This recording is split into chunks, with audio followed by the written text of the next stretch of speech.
Sekitar 10 tahun lalu di negeri Iceland, negeri nelayan dengan jumlah penduduk sekitar 300.000 jiwa, tiba-tiba berubah menjadi industri keuangan yang luar biasa.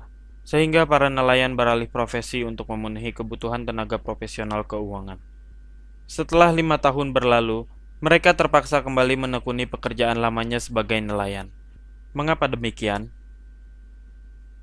Krisis finansial global di tahun 2008 mengakhiri mimpi Iceland menjadi negeri finansial berskala dunia.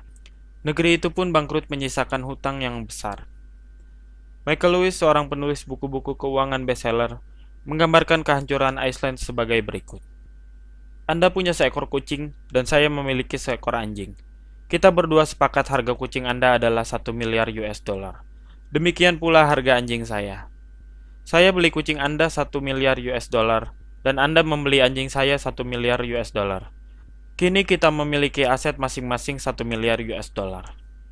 Demikianlah bank-bank dan industri keuangan mereka menggelembungkan asetnya setinggi mungkin, tanpa didukung aset real yang memiliki nilai atau potensi pendapatan yang sesungguhnya. Hingga tiba waktunya salah satu dari mereka bangkrut, maka efek domino pun terjadi, dan seluruh industri keuangan Iceland pun bangkrut. Dan para profesional keuangannya harus kembali menjadi nelayan. Pola bangkit dan bangkrutnya Iceland sebenarnya adalah model bagi industri keuangan dunia secara umum.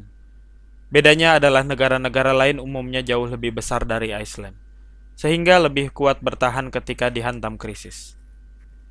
Aset-aset berupa kertas yang membumbung tinggi melebihi aset real bisa dipastikan akan membawa korban. Korbannya adalah semua orang yang mengandalkan aset keuangan berupa deposito, reksadana, asuransi, dan sebagainya. Karena efek penggelembungan aset seperti di dalam transaksi kucing dan anjing akan berdampak pada nilai aset-aset kertas. Itulah sebabnya sekitar 9 dari 10 pekerja tidak siap ketika masa pensiunnya tiba. Karena tabungan hasil jerih payahnya selama bekerja tergerus nilainya secara gradual oleh inflasi. Bagaimana kita bisa melepaskan diri dari proses penghancuran kemakmuran ini? Sama seperti yang dialami Iceland, yaitu kembali menekuni profesi nenek moyangnya. Kita bisa kembali ke desa, karena di desa aset-asetnya berupa aset real yang nilainya intrinsik. Kambing seharga kambing, kebun seharga kebun, dan tidak ada krisis yang bisa menghancurkan aset di pedesaan. Aset-aset ini juga memberikan hasil yang nyata untuk memenuhi kebutuhan utama kita tanpa harus menurunkan nilai aset itu sendiri.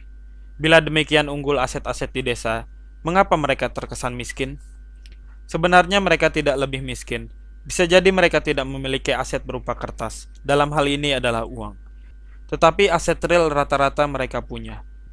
Rasio kepemilikan rumah di desa jauh lebih tinggi dibandingkan dengan di kota.